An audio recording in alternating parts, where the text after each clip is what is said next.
Bienvenue dans cette vidéo sur la façon d'exprimer l'appartenance ou la possession en allemand. Il existe de nombreuses manières de le faire. La première chose à garder bien à l'esprit, c'est de résister à la tentation d'utiliser auf, puisque vous pensez en fait à l'anglais auf, qui signifie de en anglais. Or, en allemand, auf, ça signifie sur, donc c'est plutôt pour situer dans l'espace.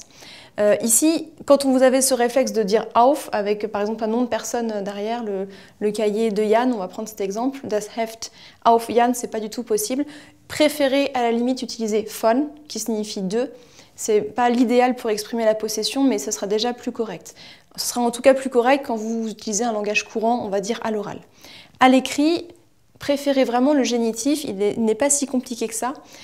Il permet vraiment d'exprimer la possession de façon simple, puisqu'ici on n'a pas du tout besoin de prépositions.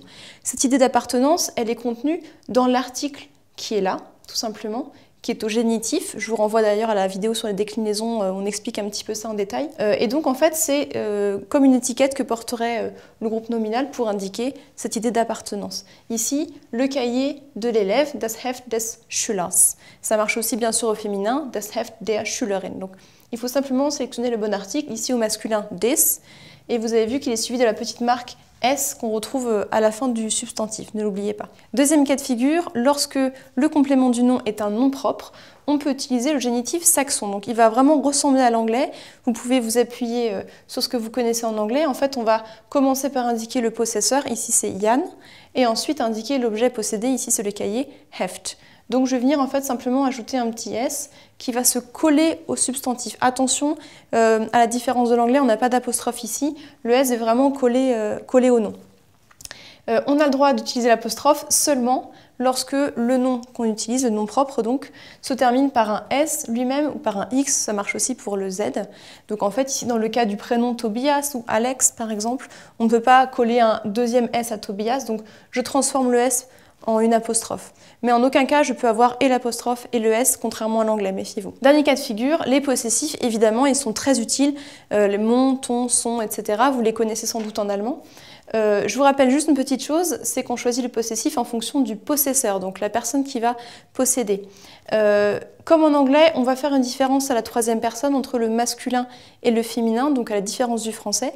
Pensez en anglais à la différence entre his et her, par exemple, ou its au neutre d'ailleurs. Lorsque la personne qui possède l'objet est au masculin, je vais utiliser en allemand sein, donc toujours avec le cahier, hein, sein Heft.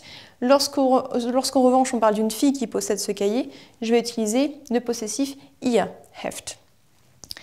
Pour le neutre, c'est d'ailleurs la même chose que le masculin, on a aussi sein. Imaginons maintenant que l'objet possédé soit féminin. Ici, j'ai pris l'exemple de la paire de ciseaux, Schere, eine Schere. En fait, on va venir ajouter la petite marque du féminin. Donc sein devient seine, ihr devient ihre. En fait, il se décline comme l'article indéfini ein, eine, etc. C'est le même modèle. Je vous rappelle rapidement donc, les différents possessifs pour les autres personnes, donc avec je, tu, etc. Donc mein à la première personne, dein à la deuxième personne.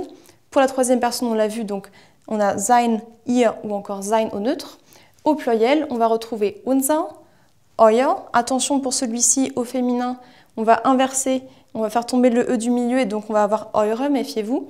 Et puis enfin, au pluriel, donc pour dire leur, tout simplement, on aura ihr ou encore ir avec une majuscule lorsqu'il s'agit de la forme de politesse. Vous l'avez vu, il existe beaucoup de façons différentes d'exprimer l'appartenance en allemand, donc n'hésitez pas à varier au maximum pour enrichir votre expression.